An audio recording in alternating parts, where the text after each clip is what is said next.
Friends, स्वागत करते हैं ईबीएस समाधान के एक और लेक्चर में आप सभी का।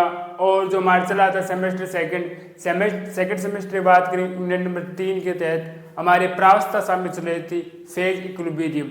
आज हम जो बात करने वाले हैं, बात करेंगे ठोस विलयन की। ठोस विलयन क्या होता है? देखिए अगर हम ठोस विलयन की अगर हम बात करते हैं, ठोस विलयन ये होता है जिसमें क्या होता है, जो दो ठोस होते हैं उनका क्या होता है, समांग जो मिश्रण होता है उनसे बना हुआ जो विलयन होगा, दो ठोसों के समांग मिश्रण का जो बना हुआ विलयन होगा उसे क्या बोलते हैं, हम ठोस विलयन कहते हैं। ये होते हैं दो प्रकार के। पहले लिख लेते हैं ठोस विलयन क्या होता है। दो कोई ठोस है, उनके समांग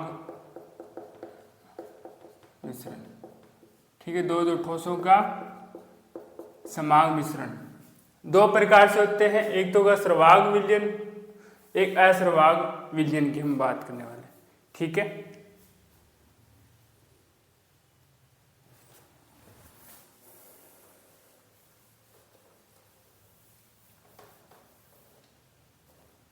ठीक है, अब इसमें दो की बात करेंगे तो बात करेंगे सर्वांग गलनांक की,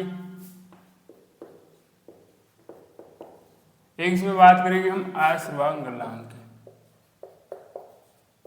ठीक है। दो प्रकार से ठोस होते हैं। वह ठोस जो क्या करते हैं, सर्वांग गलनांक के साथ, ठीक है, क्या बनाते हैं, यौगिक बनाते हैं। दूसरी क्या बनाएंगे, असर्वांग गलनांक के साथ क्या बनाते हैं, यौगिक बनाते हैं। इनके साथ क्या बनाते हैं, यौगिक, वो एक प्रकार के ठोस हो गए। दूसरी क्या बनाएंगे, इनके साथ यौगिक बनाएंगे, साथ यौगिक, ठीक है। अब हम बात करते हैं सर्वक गलनांक क्या होता है और असर्वक गलनांक क्या होता है, ठीक है। अगर हम बात करें तो वह स्थिर ताप होता है। क्या होता है, स्थिर ताप, ठीक है, जिस पर क्या होगा, दो अवयव हैं हमारे पास, ए व बी, ठीक है, उनसे कोई बना हुआ हमारे पास एक स्थिर यौगिक है,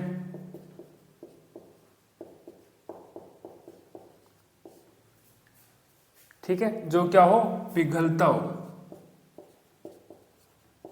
पिघलता हो, उसे क्या बोलते हैं हम, सर्वांग गलनांक कहते हैं, ठीक है। वह स्थिर ताप जिस पर कोई दो अवयव से बना हुआ, कोई अवयव से बना हुआ हमारे पास कोई स्थिर यौगिक है जो पिघलता है जिस ताप पर, उसे बोलते हैं हम सर्वांग क्या बोलते हैं, विलयन, ठीक है। अगर हम बात करें ना इनकी, जो संघटक होते हैं, क्या होते हैं, संघटक होते हैं ना, संघटक की बात करोगे, अगर हम संगठन की बात करते हैं, उनसे ही बने हुए पदार्थ में क्या होते हैं, साम्य में होते हैं। अगर हम को ताप की बात करते हैं, उसी ताप में बात करें, उनसे बने हुए, जैसे कोई ठोस है, वह द्रव है, अगर इससे ही बना कोई संगठक है हमारे पास, रचना बनी हुई है, तो उनके बीच में क्या होंगे, ये साम्य के अंदर होने वाले हैं, ठीक है। अगर इनकी बात करोगे ना, इनके अंदर भी कोई ताप होता है, उस ताप के अंदर दो अवयव होंगे हमारे पास, ठीक है, परंतु इस बार स्थायी यौगिक नहीं, अस्थायी यौगिक होगा,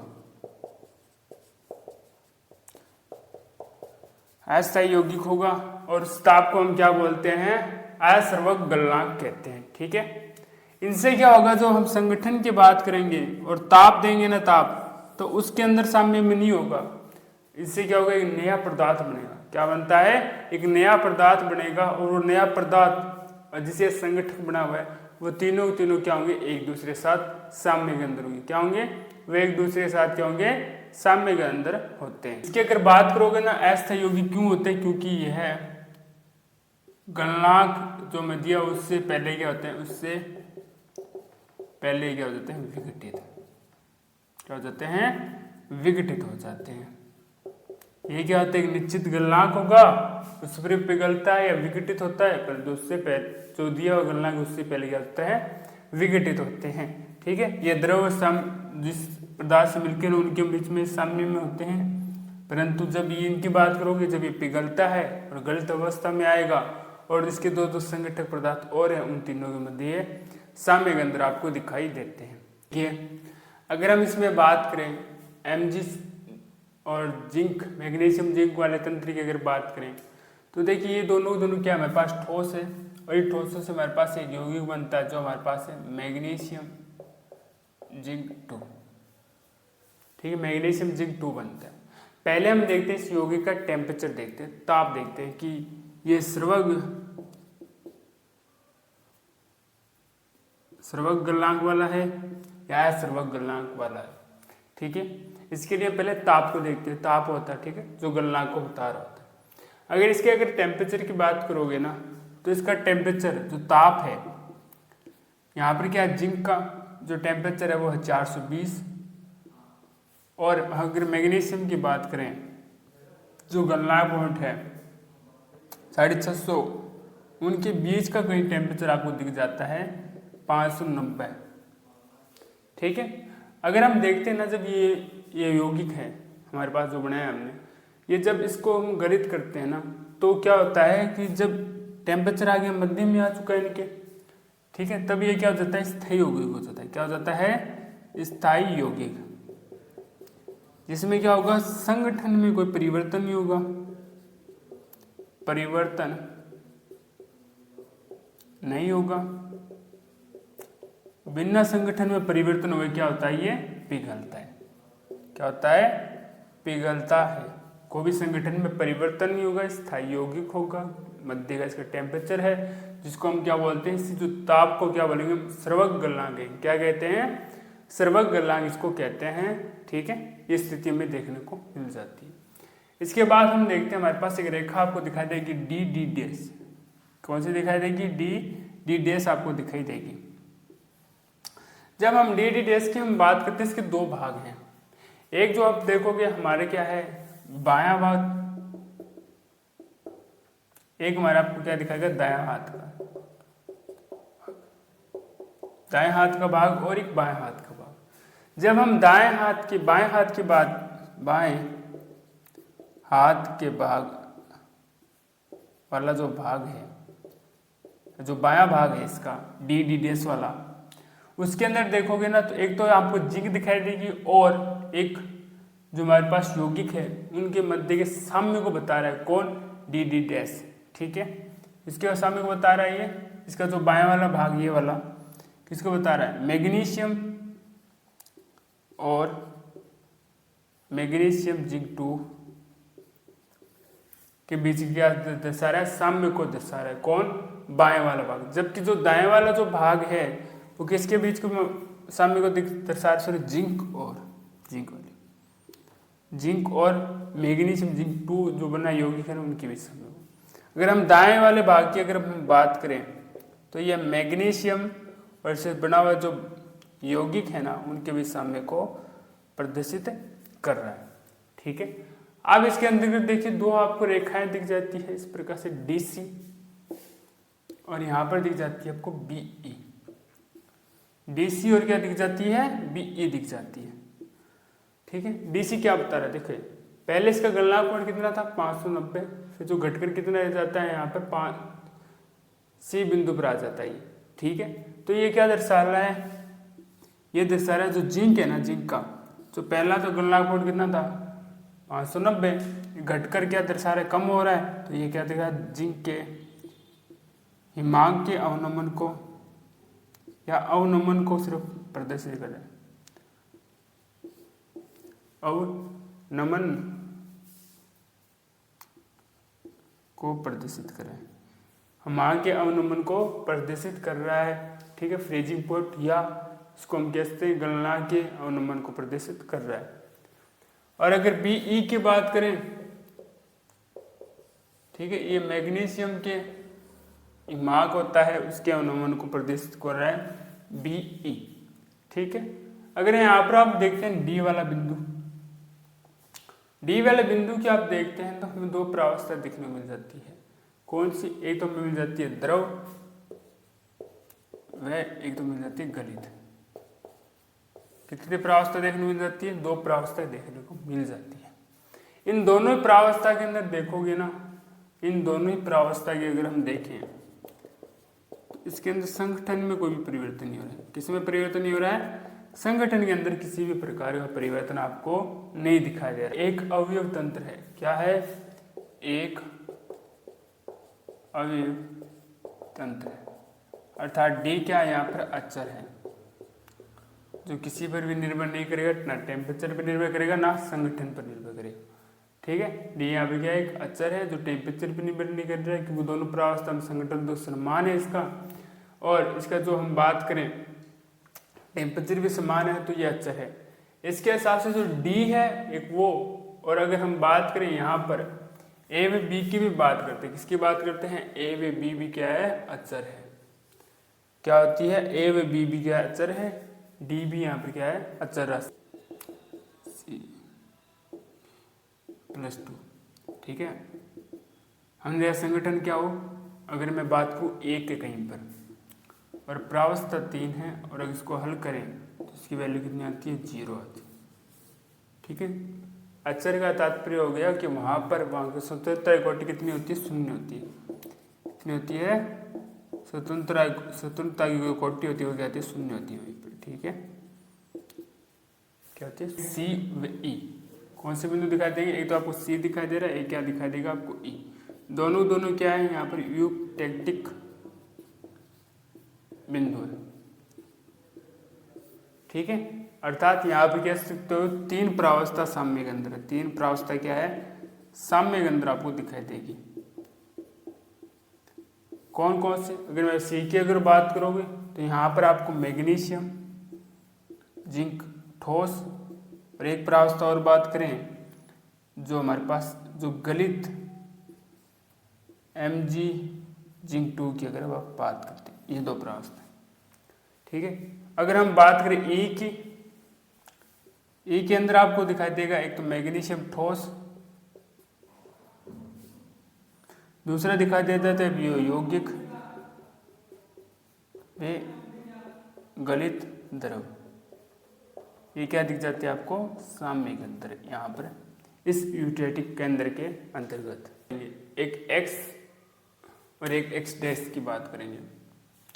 अगर हम एक्स की बात करेंगे, ये है पहले गलित अवस्था में, किसमें है, गलित अवस्था में है। इसको मैं क्या कर रहा हूँ, ठंडा कर रहा हूँ। ठंडा करने के लिए पता है आपको ताप को कम करना पड़ता है, क्या करना पड़ता है, ताप को कम। जब आप ठंडा करते करते हैं ना, तब ये क्या ताप को कम करते जाते हैं, कहाँ पर पहुंचता है, वाई पर पहुंच जाता है। जब ये वाई पर पहुंचता है ना, तो जो गलित अवस्था है ना, गलित अवस्था उससे क्या पृथक हो जाता है, Mg जिंक 2, अर्थात जो यौगिक है ना वो क्या हो जाता है, सब पृथक अलग हो जाता है। ठीक है, और ये चलता रहता है, किसके रूप में चलता रहता है, Yc एक शीतलन वक्र के रूप में, Yc शीतलन वक्र के रूप में चलता रहता है। अब आगे और देखोगे सी बिंदु पर ये पहुंचते, इससे क्या हो जाता है, पृथक, जिंक भी पृथक हो जाएगा। देखो ये रहा, जिंक भी पृथक हो गया है और यौगिक पृथक हो गया है, तो इसकी तो परावस्था हो जाती है। यहाँ पर अगर प्रावस्था की बात करेंगे 2 रहती है, और यहाँ पर अगर प्रावस्था की बात करें, प्रावस्था कितनी हो जाती है, 3 हो जाती है। ये हो गई प्लस गलित हो जाती है। ठीक, अगर यहाँ पर अगर बात करें प्रावस्था 2 हो जाती है। अगर मैं सामान्यित प्रावस्था नियम की अगर बात करूं,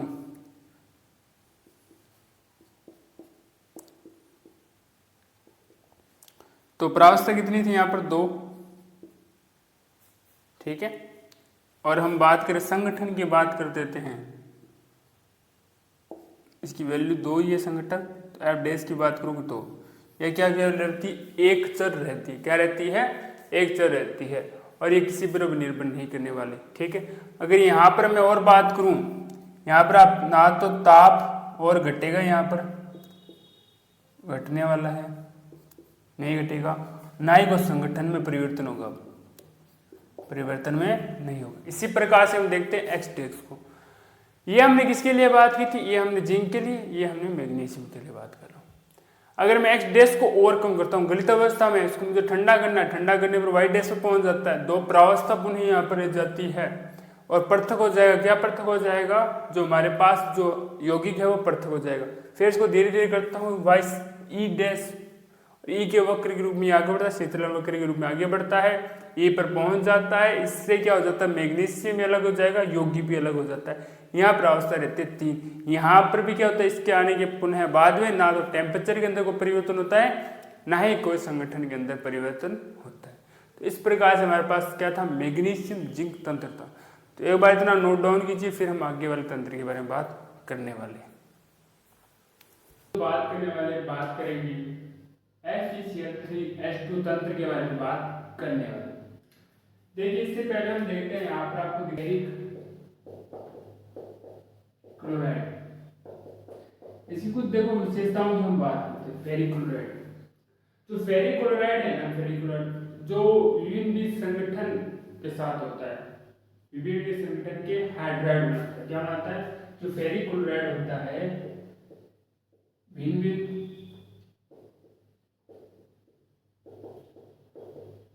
संगठन की क्या बनाता है, हाइड्राइड। ये सारे जो हाइड्राइड होते हैं वो क्या होते हैं, स्रवंग गलनांक होते हैं। क्या विशेषता होती है इनके? स्रवंग गलनांक वाले होते हैं। ठीक है, और थोड़े इसके अंदर और बात करें, और इससे पहले देखते हैं किस प्रकार कौन कौन से हाइड्राइड बना रहा है। देखिए हम कुछ हाइड्राइड जैसे इसकी बात करते हैं, FeCl6 और 12H2O। इसमें जो 12 है इसको हम बोलते हैं डोडेका हाइड्राइड। ठीक है, जहां पर आपको सार दिखाई देता है उसको बोलते हैं हम हेप्टा हाइड्रेट। इसी प्रकार से बना रहा है पेंटा, इसी प्रकार से बना रहा है ये टेट्रा, जो आपको दिखाई देखिए। ठीक है, हाइड्राइड पहले को छोड़कर ये क्या होते हैं, जो फेरिक क्लोराइड होता है द्विग अणु के रूप में होता है। क्या होता है? द्विग अणु के रूप में। रीजन क्या है? क्योंकि द्विग अणु के रूप में इसके इसलिए होता है क्योंकि जो जल का अणु है ना वो हमें चाहिए पूर्ण अणु रूप में चाहिए, क्योंकि जल का जो अणु है ना वो क्या चाहिए हमें, पूर्ण चाहिए, आंशिक नहीं चाहिए। क्या नहीं चाहिए हमें? वो आंशिक नहीं चाहिए जल का अणु। ये जो आपको जो तंत्र दिखाई दे रहा होगा वो 5 यूटेक्टिक आरेखों में विभाजित है। ठीक है, जो प्रावस्था है 5 यूटेक्टिक आरेखों में विभाजित है। अगर इसके अंदर हम बात करें, देखिए यहाँ पर आपको दिख जाते हैं 4 बिंदु, कौन कौन से? C, E, G और I। ये सारे क्या है यहाँ पर? ये हमारे पास है क्या है, हमारे पास स्रवंग गलनांक वाले बिंदु है। क्या है? स्रवंग गलनांक वाले बिंदु है। जो सारे क्या है यहाँ पर आपको स्थिति दिखाई दी, चरम स्थिति प्राप्त दिखाई दे रही है इनकी। इसके अलावा अगर हम बात करें D, F, H, इनकी बात करें, ये सारे क्या यूटेक्टिक बिंदु है, केंद्र है, जो सारे क्या है, निम्न बिंदु वाले। ठीक है, अब देखिए इसमें हम और बात करते हैं। यहाँ पर आपको क्या दिखाई देगा, बिंदु ए दिखाई देगा। क्या दिखाई देगा? बिंदु ए।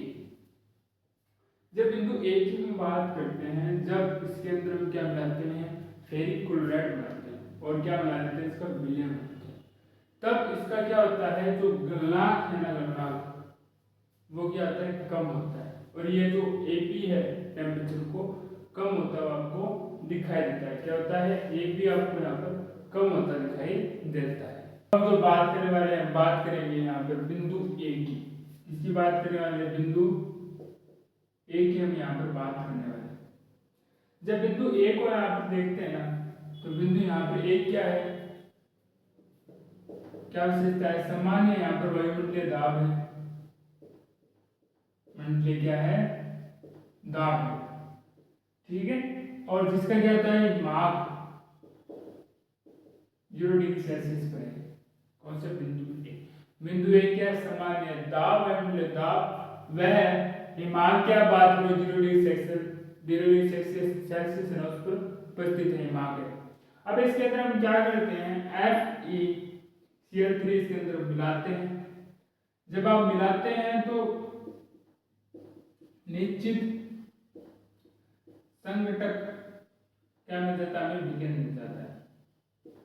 क्या मिल जाता है, नीचे संगठन में क्या मिल जाता है, मुझे एक विलयन मिल जाता है जब हम क्या मिलाते हैं, FeCl3 को मिलाते हैं। जब हम FeCl3 को मिलाते हैं तो यहाँ पर क्या होता है, जो Ab है उसका ताप घटता है। क्या होता है, Ab का ताप यहाँ पर घटता है। क्या होता है, Ab का ताप घटता है।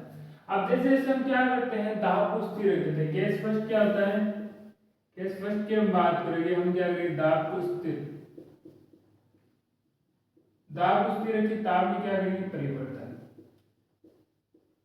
जब हम ताप में परिवर्तन करते हैं तो संगठन में भी क्या होता है, परिवर्तन होता है। ठीक है, और ताप में परिवर्तन करने से पहले देखिए, जब हम इसके अंदर मिलाते हैं और हमें एक निश्चित संगठन का विलयन प्राप्त होता है तो इसमें जो प्रावस्था की आप बात करोगे वो रहती है 2, और इसमें संगठक या अवयव जो प्राप्त होते हैं वो होते हैं 2, और इससे हमें स्वतंत्रता कोटि कितनी मिल जाती है, 1 मिल जाती है। मिल जाती है, स्वतंत्रता कोटि में प्राप्त 1 होती है। आगे हम बात करें कि हम ताप को परिवर्तन कर रहे हैं। जब आप ताप को परिवर्तन करेंगे, देखेंगे जो AB रेखा है ना, वो क्या होती है, टेढ़ी वक्र में क्या होता है, टेढ़ा वक्र प्राप्त होता है। AB रेखा क्या होगा, में टेढ़ा वक्र प्राप्त होता है। टेढ़ी जैसे से ताप बढ़ता जाता है, टेढ़ी रूप से क्या होता है, इसका ताप टेढ़ी होती जाती है, इससे ताप आप कम करते जाते हैं। जब आप बिंदु B पर पहुंचते हैं, कहां पर, बिंदु B पर, बिंदु B पर पहुंचते क्या होता है, इससे ठोस FeCl6 और 12H2O इसे क्या हो जाते हैं, अलग हो जाते हैं, पृथक हो जाते हैं। इस समय इसकी प्रावस्था रहती है 3 और स्वतंत्रता कोटि क्या होती है 0, अर्थात ये किसी पर निर्भर नहीं करेगा, अर्थात जो B होगा वो क्या होगा, अचर। क्या होता है, B हमें अचर प्राप्त होता है। अब हम क्या करते हैं, फिर से हम क्या करते हैं, FeCl3 मिला देते हैं। क्या मिला देते हैं, FeCl3 मिला देते हैं। अब एक जब हम FeCl3 मिलाते हैं तो वहां पर एक प्रावस्था की हम बात करेंगे, ठोस अर्थात बर्फ क्या होता है, तुरंत गायब हो जाती है। केवल प्रावस्था कितनी बचती है, 2। ठीक है, स्वतंत्रता कोटि ज्ञात करोगे, 1 चर में प्राप्त होती है, कितनी प्राप्त होती है, 1 चर। ये जो हमें ग्राफ है, अब देखिए जो B की अगर आप बात करोगे ना, B जब पहुंचता है उसके लिए जो टेम्परेचर होता है वो -55 डिग्री सेल्सियस होता है, जो निम्नतम, ठीक है, क्या होता है, निम्नतम होता है। अब देखिए जैसे जैसे हम क्या किया, FeCl3 को मिलाया है तो मुझे BCD एक रेखा मिल जाती है, कौन सी, BCD। ठीक है, जब BCD रेखा मिल जाती है तो हमें देख रहे हैं पहले तो क्या होता है, इसमें ऊपर चढ़ता है, फिर क्या होता है, नीचे गिरता है। ठीक है, और हमें क्या होगा, D पर आप बात करोगे, D पर अगर बात करेंगे तो इसमें पुनः ये अलग हो जाता है, किसके रूप में हो जाता है, FeCl6 और 7H2 के रूप में इससे अलग हो जाता है। वापस जो D होता है मुझे अचर प्राप्त होता है। इसमें क्या होता है, जो C की बात करोगे, C यहाँ पे क्या होता है, सर्वग गलनांक मिलेगा, क्या मिलता है, C यहाँ सर्वग गलनांक मिलेगा, और